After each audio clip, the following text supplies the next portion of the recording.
we'll jump in. Okay, everybody, welcome to SCIP. Love having you all. As you can see, one of the things are we've got these 4 pillars as part of SCIP, and the 4 areas are internal meetings, which is what we have here, and we have a planning group for that. We have external focus for when we start going external and looping in other improvement professionals throughout the country. We've also got a outreach group that's looking at taking our learnings here and applying it elsewhere. And then we have a marketing group. And so our marketing group, one of the things we're looking to do is try to promote this group and get people interested in improvement. So one of the things we did is this background here as a promo for next time, because next month we're going to be talking about spaghetti mapping. So I put a link in the chat. If you want to use this background, go ahead, grab it, use it. And also, just as a planting a seed, I'm thinking that, or we were also thinking that it might be fun for future meetings and other things to almost do a contest for each of us, where you guys can submit your ideas on backgrounds, funny things, for both our backgrounds, but also what we're wanting to do for the upcoming this fall's academic lean conference at Stanford is create some swag that we can sell or promote or give away, things like mugs, things like hats, things like T-shirts. That's just kind of fun. So if you've seen some of my backgrounds, that's some of the idea we're going for. I've got some control chart backgrounds. As we were talking earlier, they're like improvement dad joke kind of things, but I think they're fun. So anyway, send us your ideas because we'd love to see them. And if you are interested in being part of the marketing team or any of the other teams, go ahead and send the email to myself, Selena, or Jakaria, and we'd be happy to jump you on one of those teams. Okay, before we get into the content, I do also want to share that we sent a poll out last month to ask all of you when you would like to meet, because we understand that Tuesday afternoons from 2 to 3 and the 4th Tuesday might not be the best for everyone. So what came back is that Wednesday afternoons and Thursday afternoons seem to be the best for everyone. So starting in August, I think we are going to look to alternate between Wednesdays and Thursdays. We'll give you guys plenty of notice, let you know ahead of time what we're going to be doing, but we do really want as many people as possible to join. So that's what we're looking at. So if you have particular preferences in those afternoons, let us know. Yeah, Mike, I know a lot of people are on PTO. That's one of the reasons why we record these, is because we understand not everyone can make it. We're also looking to take some of this content in the future and incorporate it into our website, SMCI's website, so that we can share the content across our community of improvement professionals. Okay, so that's the second thing, and then let's just get right into the content. So as you all know, as some of you know, most of you know, the way we structure these days is we have a tool time where we have a guest come in and talk for about 10 to 15 minutes on a particular topic, whether that is a tool, but not just a tool, but how someone might have some tricks and tips about using particular tools. And then what we do is we break out into smaller groups and we discuss. We talk about, we have specific prompted questions, and then we discuss amongst ourselves the questions. So that's what we're going to be doing today. And then following that, at the end, we have a debrief where we share with everybody, and then we have a plus delta that we go through. So today, we're very excited. We have Chessa Heinzman. She's a member of our improvement team at SHC. She is in process of becoming one of the experts in organizational development, behavior, and she's currently in a master's program at Colorado State. Just passed her oral presentation for her thesis yesterday. So she's on her way. She's this close to being done. So anyway, so she's going to be sharing with us some of the e-learning tips and tricks that she's learned in grad school. And so I'm really excited about this. We were talking about this a few weeks ago, and or actually maybe over that, longer than that. And she was excited about the work she's done. And so she's a lot of fun. You will love her. If you haven't met her already, you're going to fall in love with her. She is a ball of energy and just really bright with all this. So anyway, I'm gonna leave it there. Chessa, I'm gonna go ahead and hand it to you. And if you'd like us to share our slides, let us know. No, I'll share my screen actually, because I have them right here. Thank you for that lovely introduction. I don't think I've ever been introduced as a ball of energy, but I appreciate it. That's probably pretty accurate. It's better than Hurley's earlier today. Yeah. Yeah. All right. So I'm going to share my screen here. Presentation mode. Yep. Okay. So what we're going to do is, as Ryan so wonderfully kind of prepped everything for. Let me get you guys' faces so I can see it. Great. Okay. So this particular presentation is like 10-ish minutes, maybe 12-ish minutes, somewhere around there. So I promise I won't talk at you for forever. And then we'll do a quick breakout session to kind of apply some of these cool things that I'm going to talk to you guys about. So specifically, this topic is the principles for great e-learning and presentation. This is based on this book. If you can see it, it's called E-Learning and the Science of Instruction. I was required reading for one of my courses in my master's program. And basically, it's all of this really cool data and case studies around different reasons why you should present things in certain ways, different reasons you should teach things in certain ways. And so there's a bunch of amazing principles for how we should go about doing those things. And so I wanted to share kind of a high level version of that for you guys.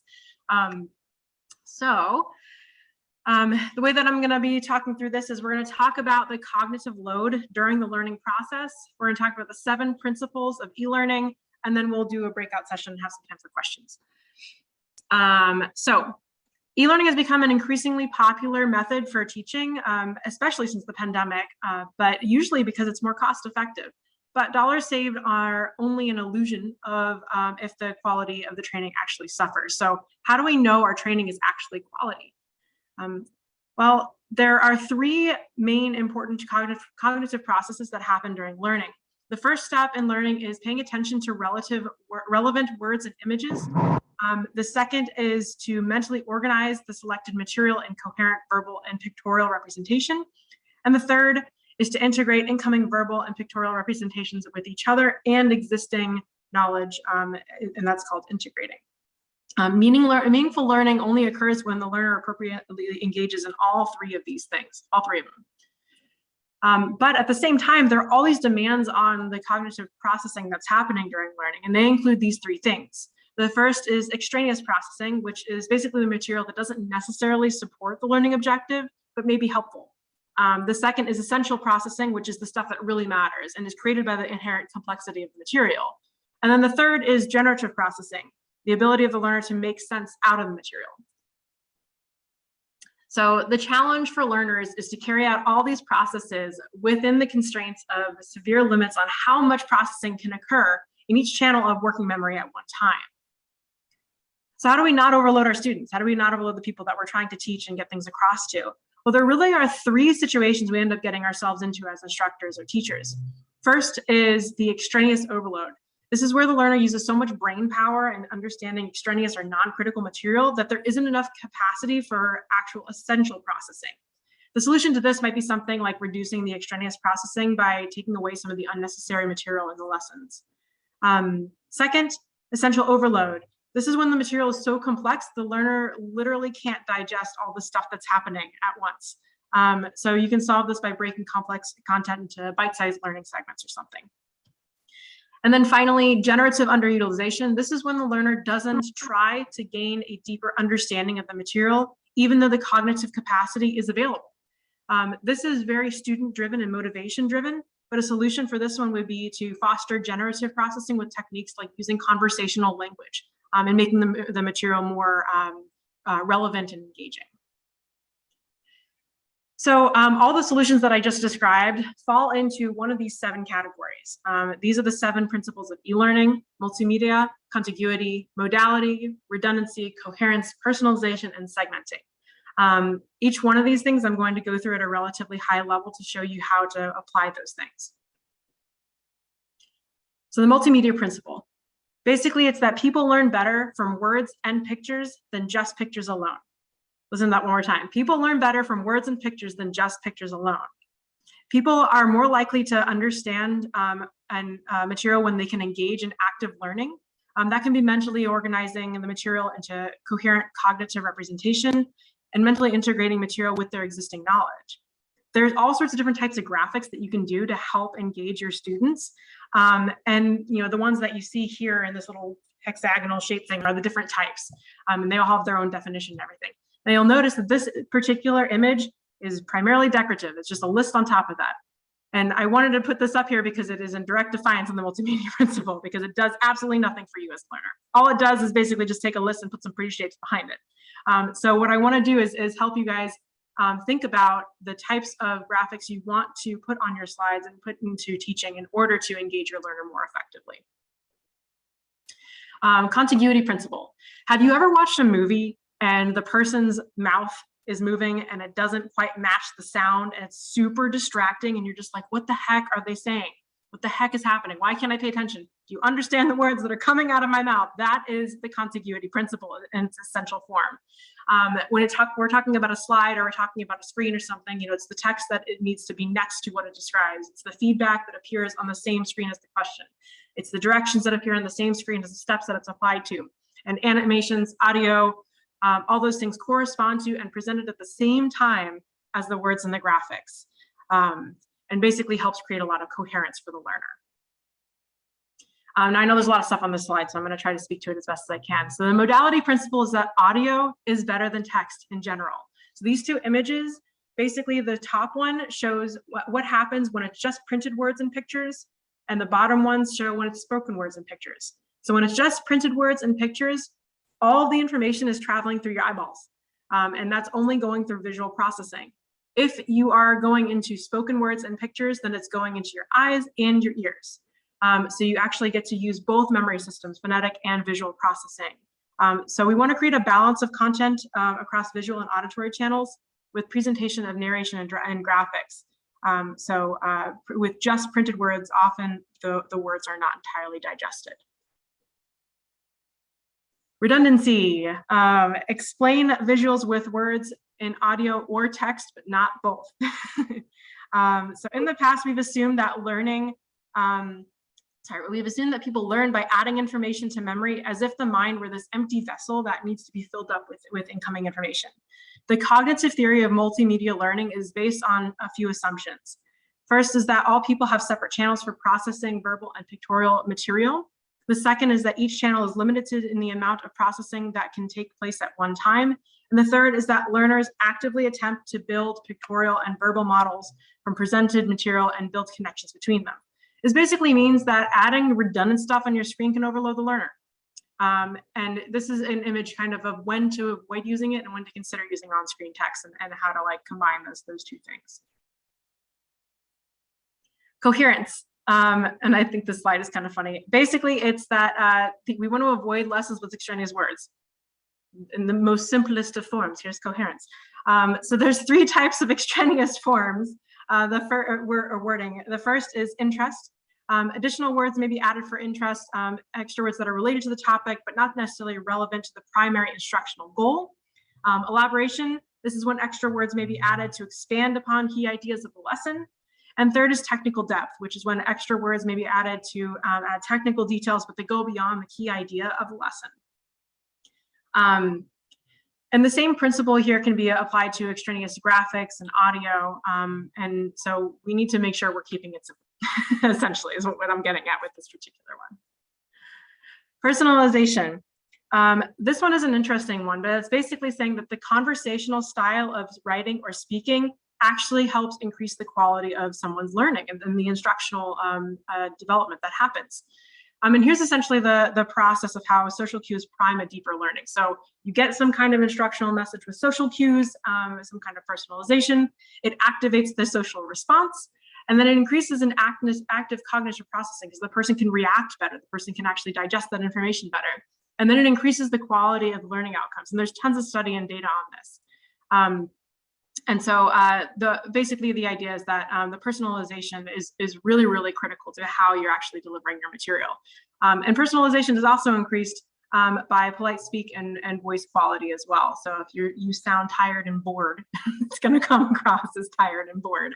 And I thought this was kind of funny because when you think about you're sending an email and you're trying to get a point across, a lot of the times you have this verbiage that you put in as your polite way of saying, can you please just read this stinking thing, like, you know, or whatever your verbiage is. And that's similar to this as well, because we're talking about how do we personalize our email for the audience, or how do we personalize what we're getting across for the audience that's going to be receiving this. Segmenting basically is about breaking a continuous lesson into bite-sized segments. But how can you tell that a lesson is too complex or if it will overload the learner's cognitive systems? One great way to do this is to count the number of elements or concepts and their interactions among them. So I'm going to give you an example here. This is my kids' bath time routine. We'll just go through that just for fun. So first, you got to get the water ready. Second, you got to change the baby, get them naked. Third, you got to dance around the house with the naked baby because she loves that and she's super excited about that. Then you got to put her in the bath, bathe her, let her have playtime, all that kind of stuff. And you got to dry her, put her jammies on, give her some milk, and then put her in the crib. Now, that was 5 different things. You've got the tub, the clothing, the bathtub, the bottle, and the crib, right? Those are 5 different like concepts that we just talked about. And none of them overlap. It's just one thing happens, the next thing happens, one thing happens, the next thing happens, right? And so that's a relatively simple process. Maybe I would break this into 2 segments, pre and post bath. That's it, right? Now, a really complex, process where there's if-then statements and things like that, different decision points and stuff, you may want to consider breaking those down into 1 to 2 segments and how you're training and how you're segmenting, things like that. So those are all 7 of the principles. I went through that at a whirlwind speed. Ooh, all right, my language. I'm good with this. So we're going to do a breakout activity. What I'd like you guys to do is feel free to take a screenshot of this if it's helpful. But we'll use, you can use my slides. I have slides from my Write Day 5 class that's coming up this Wednesday, so you guys can criticize it and throw it under the bus. That's totally fine. And I'd love for you guys to go through them and figure out where any of these principles have actually been violated in my slides. If you don't want to use my slides and you have a presentation coming up that you're really like wanting to apply this principle to, use that. That's totally fine. But just as a baseline, I figured I would give you guys my slides to tear apart for funsies. So yeah, take a screenshot of this and we'll jump into the exercise. Are there any questions?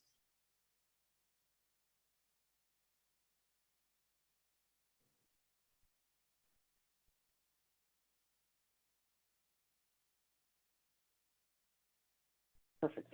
Thank you, Tessa. Okay, so what we've done, am I jumping on? Actually, Selena, you want to take this or you want me to want me to tee this up? I can. Yes, if you can, please. Yeah, sure. Okay, so what we've done is we've got a mural. Did we put that? Okay, good. Selena put the mural link in. So in the mural link, what we've got is we will be breaking us into 4 different groups.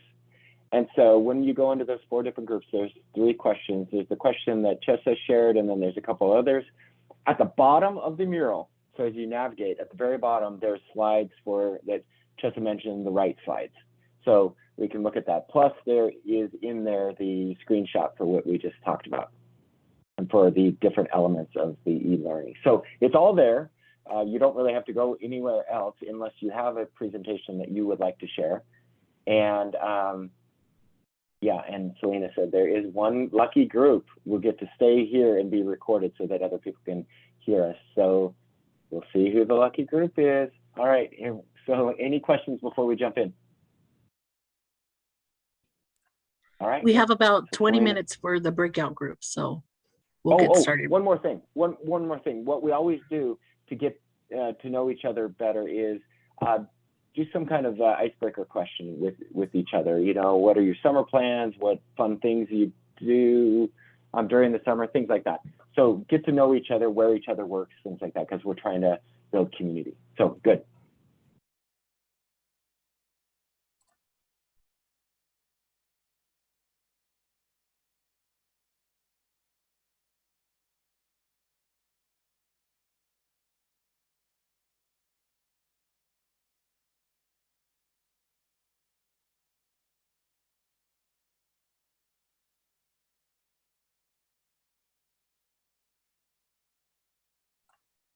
Hello, everyone. Does anyone have any slides they want to share with the group, or?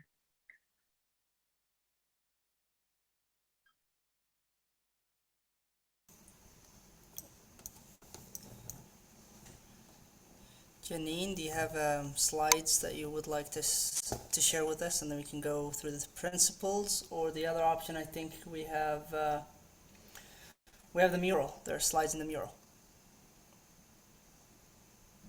But before we do this, can we do a quick icebreaker? I think you're. Oh, yes, yes. Janine.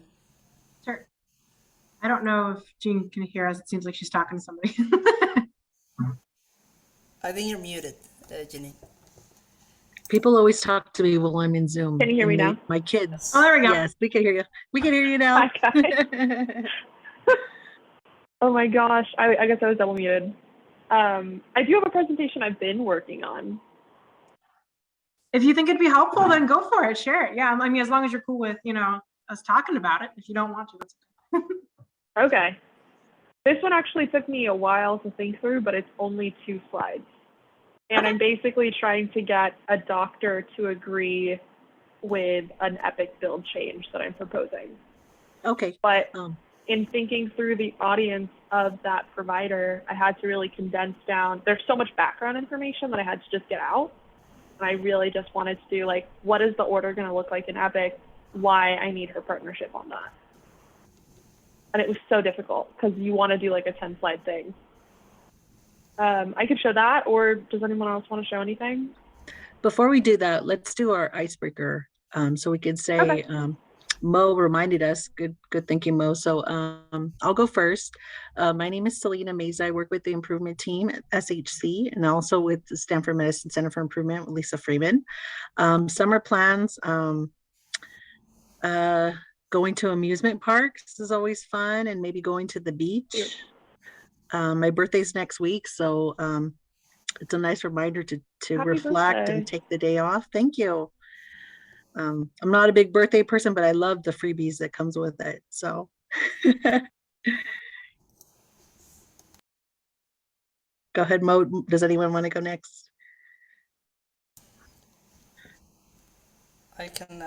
My name is Mohammed. I'm a performance consultant for the Stanford Healthcare. I guess we're talking about summer plans. My younger brother is gonna get married in Yemen, so that's far, far away. He's gonna get married. I'm still doubting. It depends really the situation in my country if it's gonna be okay or not. But hopefully I can go and be at the wedding. He's only 18, so I know he's too young. But Aww. that's what we do back home. We get married early, and yeah.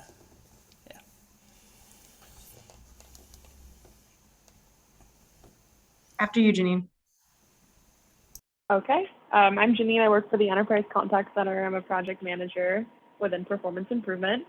I'm also considering going back home to Lebanon for a wedding this summer as well, but also the situation there is not that great. But general summer plans, I've taken up electric guitar lessons. So I'm trying to get really stable in my electric guitar skills by the end of August. Do you have like a favorite song to play on the electric guitar yet? You like there yet? I am trying to learn an entire Shawn Mendes album. Oh, wow. That's my goal. I love Shawn Mendes. Who doesn't, man? Yeah.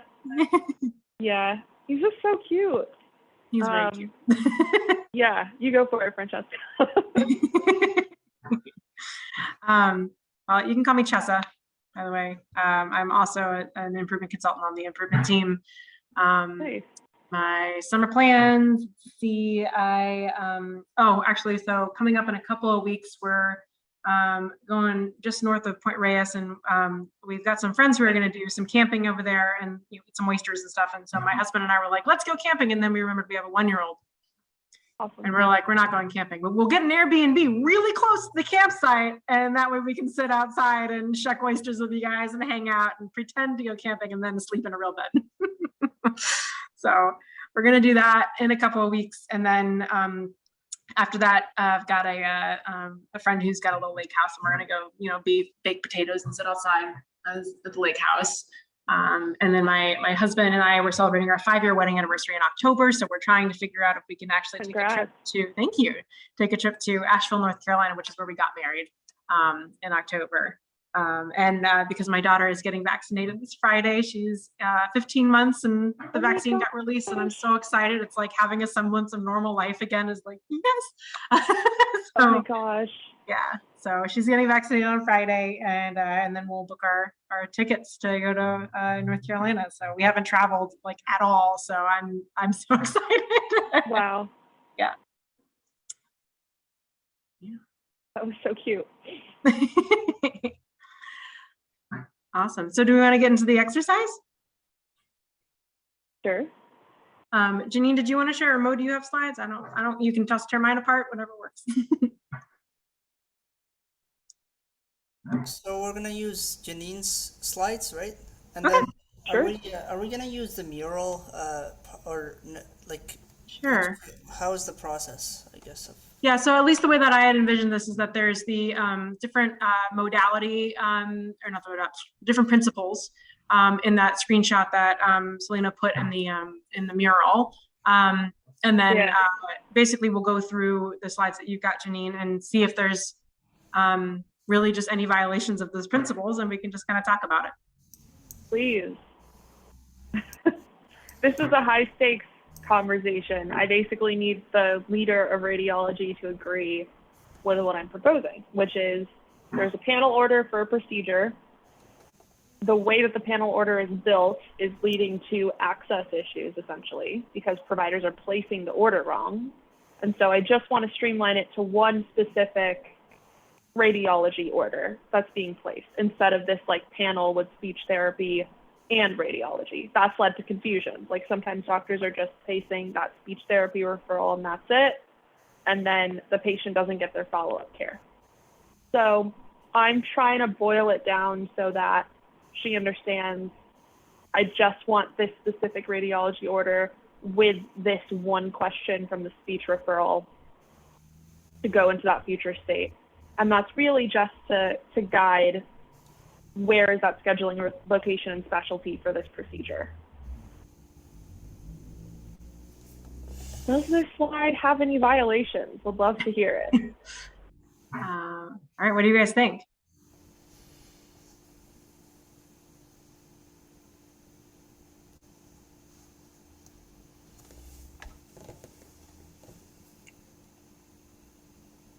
So the audience, are you trying to convince one person or a whole team, or like who are you? Yeah, I think a good point. I'm trying to convince ultimately the one doctor leader, but I'm presenting to like radiology IT leadership and the doctor leader.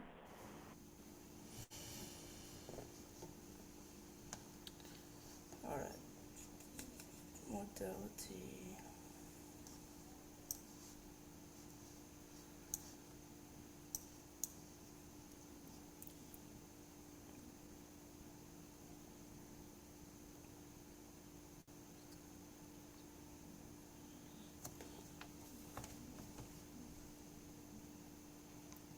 Is this okay?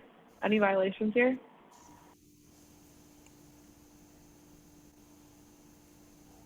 Is this too wordy?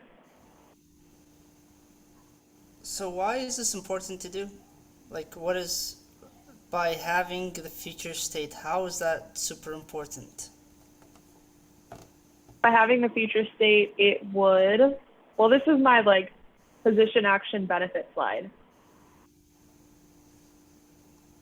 So these are the potential benefits if we're just operating in current capacity of like this set amount of doctors, this set amount of facility space. We can increase slot utilization, increase revenue, increase like daily appointment conversion. So referral to appointment currently is just 54%. We want to increase that. And then there's also no reporting infrastructure since it's kind of a fractured order at this point.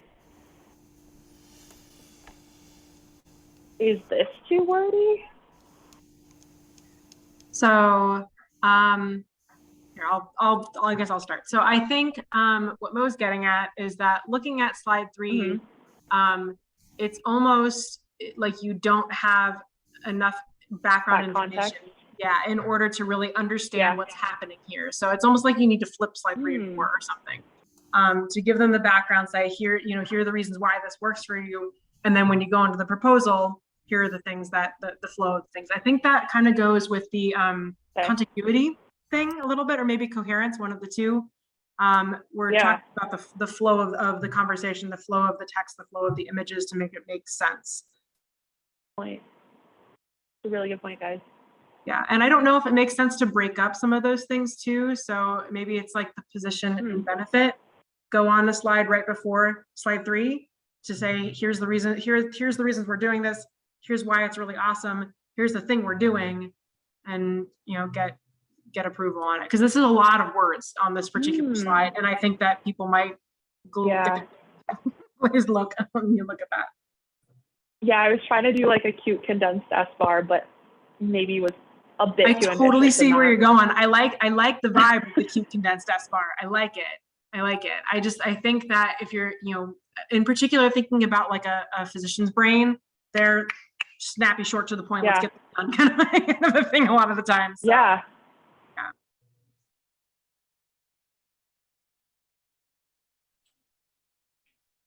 Any violations on this slide if I were to break out that action on slide 5? I think that's the segmenting principle. So yeah, I think you're segmenting. Yeah. So I would chunk it. Okay. It was hard. It was like you already have to condense it so much because you get a 5-minute pitch, but then you also have to think about that segmenting piece. Like, what's a really good balance with that? Yeah, that's a great question. I think when I think about, and this might kind of go along with the personalization aspect, it's what do you need when you're presenting it to get the point across? So if I'm thinking about how I might segment something, I'm setting up the background, so I need to slide on that. Then I'm gonna talk about the actual information that we're gonna do that action or whatever, and then kind of bring it home to tell them what you're gonna tell them perspective, right? But I don't know your presentation style or how you speak or whatever. So think about maybe like how that would work. If you're just showing slide 3, I think people are going to get lost in your words, which is why I think you should set it up first, and then go into slide 3. Got it. But that's where my head's at. But yeah, I like that. I'm thinking like maybe position, benefit, then slide 3, then like the action piece. That makes a lot more sense. Because you can go through it quick, even though you only have 5 minutes. You can still go through it quick and get your point across. So. Thank you. What kind of visuals do you think would be helpful for that when we break it down to portions? Because that's people learn better from words and pictures. So I wonder what kind of pictures can we do? Yeah, that's what I was thinking too. Some kind of visual. Kind of visual could we have? Yeah. So on your position slide, you can consider taking the current state and showing that, and showing like that it looks messy and confusing, and speak about why it looks messy and confusing. That's I don't know, suggestion. I took Jake Mickelson's course with Ryan, and they were like, never get background. Stop doing that. just pitch your proposal and then go into why it's important. And that shook me to my core because I'm all about the background piece. But what do you think is a good happy medium with that? I think you got to know your audience to some extent. So that's actually a good follow-up question to what you just said. Do the people who are seeing this know what you're actually going to be talking about well enough to where you don't need to set up the background? Was there discussions about this before? I think I'm assuming that they have backgrounds because they're radiology leaders. I wouldn't assume it. I wouldn't assume it. Seriously? I'm like, well, she's running performance improvement for radiology, so she must know the gaps here. Well, she probably knows the like smart set that you're talking about, but she may not necessarily know, you know, like the background around why it's confusing and why people are having trouble with it. So I think, you know, still talking to that, you know, I think I think that could still be helpful. Okay, that's interesting. Yeah, but that is a really great question, though. Thank If you, people guys. have a good base level understanding of the topic that you're getting into, it may not necessarily make sense to give them, you know, that background and just jump right in. But I think you will, in general, confuse the living daylights out of people if you tend to just jump right into stuff. Yeah, that makes sense. I have a general Trying my question, Chessa, about bullets, because I've been told to not use bullets, and I've been told to use very little bullets. But like, I know a lot of presentations here love the bullets, and they use a bunch of them. So, what's the right answer? What would be the best?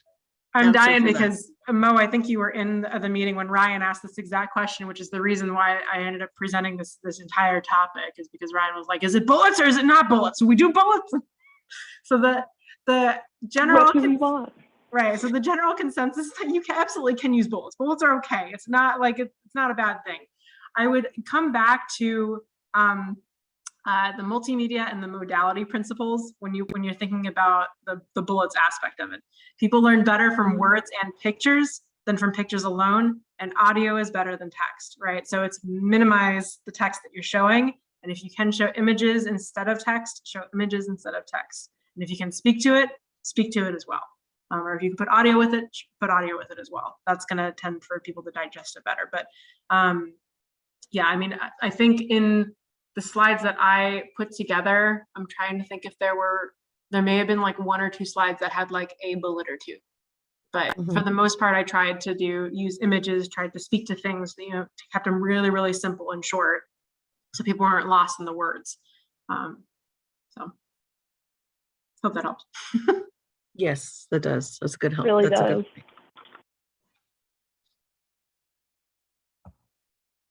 We have 2 minutes left. Thank you, Janine, for sharing your slides. Yes. Thanks for being vulnerable with for us. helping me. Yes. Putting it up there. Appreciate that. Yes, thank you for being open to the suggestions. Can't wait to see if people tore apart my slides. I'm looking forward to it. Yes. Are people coming back? Is it just us? Yes. Yes, okay, we'll be cool. back in about a minute. I'll bring everyone back, and then we'll reconvene, and then talk about the upcoming steps for the next meeting. So this is just a meeting for us to get to know each other, because a lot of times Stanford's so siloed, and so there's a lot of projects that are possibly going on in the different organizations. So just a way for us to share tools and converse with each other and network. Are you guys working on any cool projects right now? I'd love to hear it. Just like in general. In general, what's your favorite project right now? I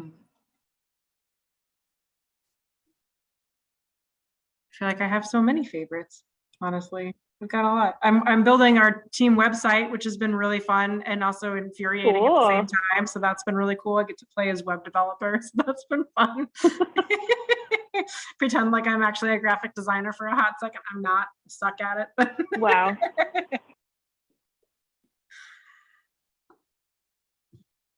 What about you, Selena? Just with the center, like Jessa said, we kind of like built a website, and now we're kind of in the midst 2 years later of what has been helpful and what hasn't been, and trying to rebuild it a little bit. And I'm also not a web designer, but I'm eager to learn, you know. And I think the hard part with that project is just having the time commitment to actually sit down and mess around with the website. That's the hard part. I've blocked my calendar so much just to like sit down and have the dedicated time. People are like, why is your calendar so busy? And I'm like, it's because I'm doing computer work to develop a website. That's why. That's smart. I need to do that. Otherwise I won't get it done, because my days just gets too full of meetings and I can't get anything done. I'm going to bring everyone back, but Mo, if you want to say any projects that you're working on. I was just working on emergency medicine, trying to create kind of an improvement infrastructure. So I am right now trying to figure out how can I assess their improvement infrastructure. Are they working on the right things or not? So Wow. yeah, still starting. That's actually my dream job. I'm obsessed with the emergency department. Cool. I'll get there eventually, but yeah. We should connect. Maybe you can. I need some volunteers actually. So Seriously, that'd be really cool. definitely. I'll email you. I was just about to message you, Selena. I was like, I don't see the timer running out. All right, good catch. Well, hi everyone, I'm Jessie Roselle. I'm from the Stanford Children's Improvement Team. So I just want to do a quick recap of everything we discussed. I don't think it's possible to do everything. Thanks for adding all these great questions that we were really getting in depth into our slides. So I'll just kind of take us through the mural board, excuse me. And it looks like there isn't a lot on there. But maybe let's just kind of start with identifying maybe one or two of the slides where we felt like the principle might have been violated. If there's any group that would like to share.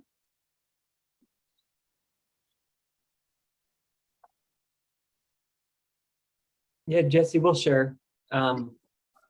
So if you want to, or one of us can pull it, Mural, there was a slide that we spent the majority of our conversation on. Sure. I can get it here. Let me see. So if you go down and to the slides, it was the central limit theorem slide. Yeah. Ooh, yes, Jake, we were there too. Thank you. Yeah, so if you could zoom in on this one, we thought this one was interesting for a number of reasons. And I'll let my team jump in. If, like Melody, I thought you had some interesting thoughts on this one. Yeah. So we went to this one second. We had spent some time on another one, then went to this one, and we were pointing out kind of initially we were feeling like it was violating a little bit of the segmenting, so that managing complexity by breaking the lesson into parts, and we were kind of feeling like it seems to be teaching three distinct principles, and was that too much? And so we talked about it, and then it was Jake really who kind of pointed out that maybe if it's being built upon, it's actually appropriate. And given if the auditory explanation is really following the text, it probably does make it nice and clear. And then we probably do need to be building upon it in order to really understand the central limit theorem and understand each of those principles. So I feel like we were feeling like it may have been violating, but maybe for a good ultimate cause. So Jake, did you want to add anything to that? Yeah, especially because someone called me out for calling on me.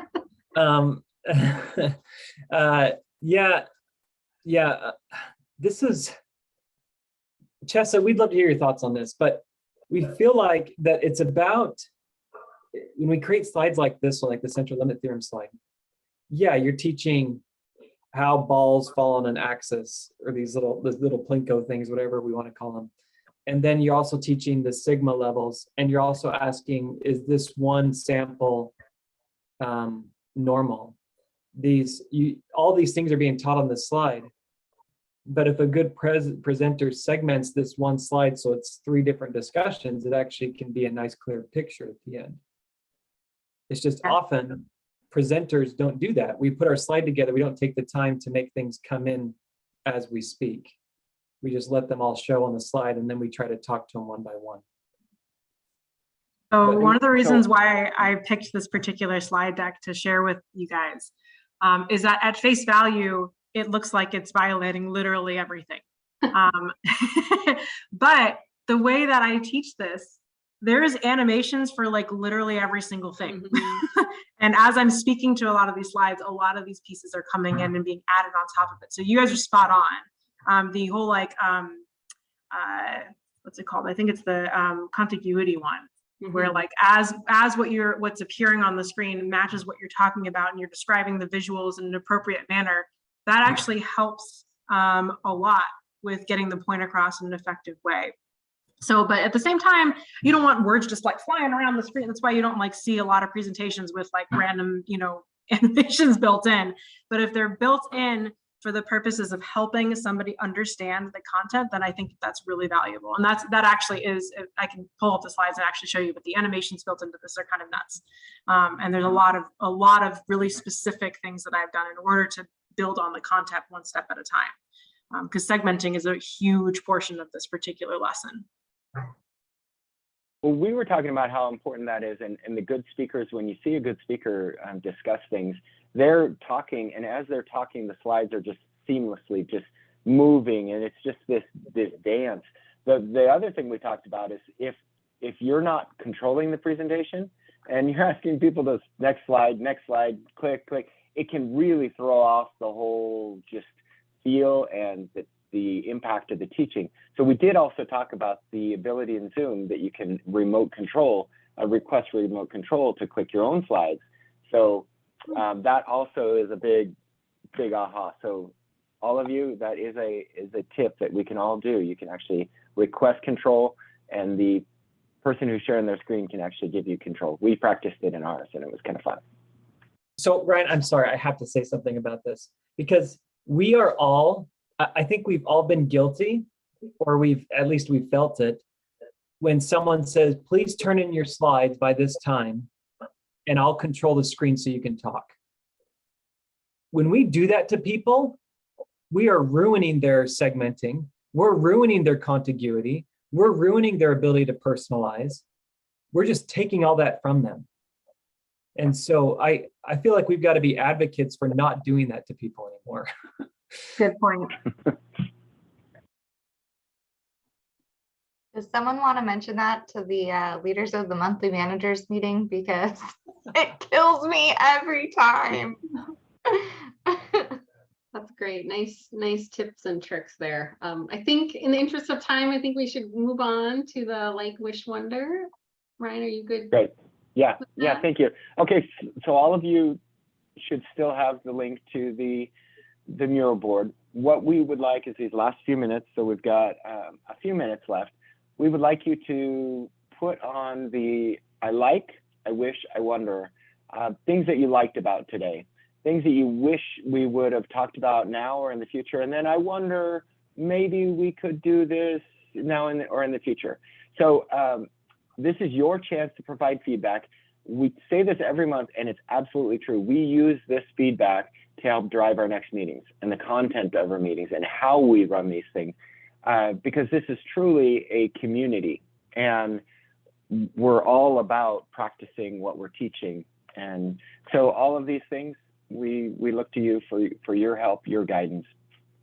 Also, next month, it's on my screen, but July 26th from 2 to 3, spaghetti mapping. It's going to be really exciting. We have Karen Ellis coming to talk about spaghetti mapping and the work that they've done at Children's in applying some of these techniques.